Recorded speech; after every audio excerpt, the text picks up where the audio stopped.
واقعی عقل مند خواتین اس بیان کو سنیں گی تو وہ جو مسکنسپشن پیدا کیا جاتا ہے کہ جناب اسلام میں عورتوں کو آزادی نہیں ہے، جناب اسلام میں عورتوں کے لیے گھٹن ہے، اللہ اکبر، ذرا پہلے اسلام سے پہلے کے حالات پڑھو اور اس کے بعد اسلام کے آنے کے بعد عورتوں کو کیا شاندار مقام میرا دین دیتا ہے۔ اللہ کے نبی نے دا بیسٹ لوگوں کی جب مثال بیان کی، بہترین لوگوں کی مثال بیان کی، تو نبی پاک فرماتے ہیں، ترمذی کی حدیث ہے، سب سے بہتر وہ ہے جو اپنے اہل کے لیے بہتر ہو، یعنی اپنی فیملی کے لیے بہتر ہو، اور آقا فرماتے سنو میں تم سب سے زیادہ اپنے اہل کے لیے بہتر ہوں۔ نبی پاک سب سے زیادہ اپنی فیملی کے لیے بہتر۔ نبی پاک علیہ الصلوۃ والسلام سے ایک شخص نے پوچھا حضور شوہر پر بیوی کا کیا حق ہے؟ تو آپ نے فرمایا جب وہ کھائے یعنی شوہر کھائے تو بیوی کو کھلائے، جب لباس پہنے اسے بھی پہنائے، اس کے چہرے پر نہ مارے، اسے بدصورت نہ کہے، اور اگر سمجھانے کے لیے اس سے علیحدگی کرنی پڑے تو گھر میں ہی علیحدگی کرے۔ اللہ اکبر۔ ایک بار حضرت عمر فاروق رضی اللہ عنہ کی بارگاہ میں، سنیے گا، بڑا دلچسپ واقعہ۔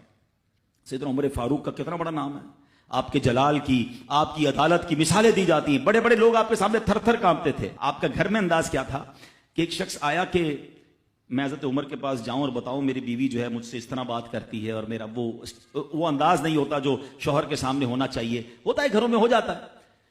تو حضرت عمر کے دروازے پر پہنچا نا، تو اندر سے اسے سیدنا عمر فاروق رضی اللہ تعالیٰ عنہ کی زوجہ ام کلثوم رضی اللہ تعالیٰ عنہ کی ناراضگی کی عالم میں گفتگو کرتے ہوئے سنا۔ وہ حضرت عمر سے بات کر رہی تھی، تو وہ شوہر سوچنے لگا کہ میں تو اپنی بیوی کی شکایت لے کر آیا تھا، حضرت کے تو گھر کا بھی معاملہ ہی ایسا ہی ہے۔ تو وہ کہتے میں واپس ہونے لگا۔ حضرت عمر نے بلا لیا، کیوں آئے تھے؟ تو کہا کہ میں تو حضرت اپنی بیوی کی شکایت کرنے آیا تھا، مگر میں آپ کے دروازے پر آیا، آپ کا بھی معاملہ ہی ایسا ہی ہے، تو میں سمجھ گیا ہم دونوں ایک ہی معاملے میں ہی ہیں۔ اب حضرت عمر نے جو ان کی تربیت فرمائی نا، آپ نے فرمایا میری بیوی کے مجھ پر چند رائٹس ہیں، چند حقوق ہیں، مجھے اس سے چند فائدے حاصل ہوتے ہیں جس کی بنا پر میں اس سے درگزر کرتا ہوں۔ پہلا یہ کہ یہ میرے لیے جہنم کی آڑ ہے، میرا دل اس کی وجہ سے حرام کاموں سے بچا رہتا ہے۔ نمبر دو، جب میں گھر سے نکل جاتا ہوں یہ میری خزانچی بن جاتی ہے، یعنی میرے مال کی نگہبان بن جاتی ہے، میری دھوبن بن جاتی ہے، میرے کپڑے دھوتی ہے، میرے بچے کی پرورش کرتی ہے، میرے لیے روٹیاں اور کھانے پکاتی ہے۔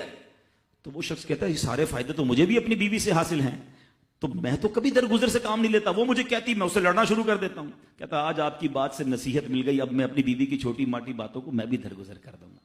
کتنی پیاری بات بتائی۔ ہم وہ ساری باتیں بھول جاتے ہیں، ایک غلطی پر پکڑ لیتے ہیں، ایک غلطی پر ڈانٹتے، ہر غلطی پر جناب ایسا نہیں ہوتا، ہر غلطی کی سزا سزائے موت نہیں ہوتی ہے۔ ہم غلطیاں نہیں کرتے، اگر جس طرح ہم اپنی بیوی کو اور غلطی پر ڈانٹتے وہ ڈانٹنا شروع کر دے پھر کیا حال ہوگا؟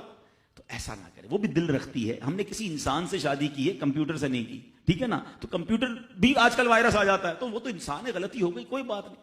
تو سبحان اللہ، اتنا